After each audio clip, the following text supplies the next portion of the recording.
Shalom Aleichem, peace be unto you. And once again, I am so glad to tell. Well, there are many, many ways to skin the cat, as they say. There are many, many ways to fight these child support criminals and win. Okay? I have 14 years of research in a manual that I called the Total Child Support Defense. I have in it like dozens and dozens and dozens of remedy to fight this monster. Okay, it's not that difficult as people think. Okay, and the reason why we do this, we want you to win your case and take care of your children by you having more money in your pocket to take care of yourself and take care of your offspring. Okay, do not let these devils get into your financial life because they do not care about your offspring, as you know, blessings versus freestone. They're there just to make federal funding and that they live comfortable off your family's demise, okay? So don't let them do that. So one of the most simplest strategy that I use is called the Affidavit of Jurisdiction, okay? And what you do, you file an affidavit, and in the affidavit, you state all the violation and ask them to prove jurisdiction over you. Okay, they can't. It's impossible. Okay, because they cannot rebut your natural unalienable rights, which are protected by the Constitution. They do not have any jurisdiction over you.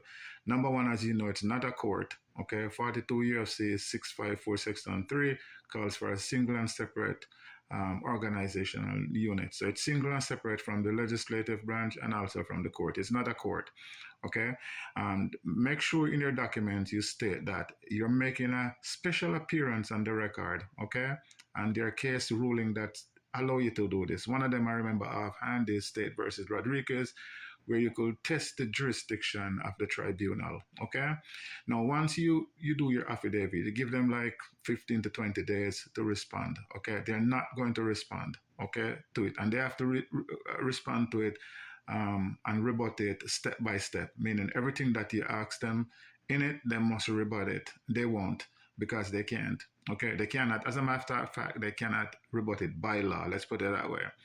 Then you follow up with a second affidavit if they do not respond in the time that you require in affidavit, and you put in an affidavit of default.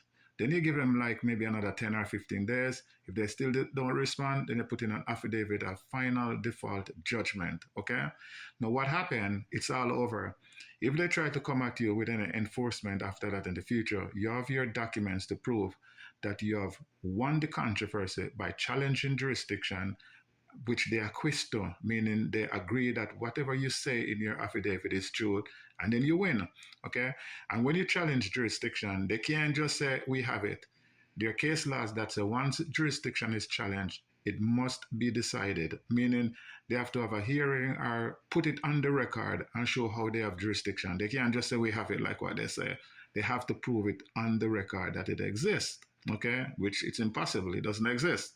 So that's one of the ways to do it. And like I said, we have a manual with dozens and dozens and dozens of remedies. There's not any such thing in child support as a one remedy that fits all. In other words, what may work for one person may not work for the other, and vice versa. And some people I've seen got their case dismissed in one day after they receive the documentation. Some people it takes weeks, some people even take months. So you just have to be patient and keep up the fight, because one thing they have in their advantage, they have the resource and they will wear you down. Don't let them do that, okay? That's what we're here for, to help. So if you need any help, get back to us. And once again, I am so glad to tell. Shalom Aleichem. Peace be unto you.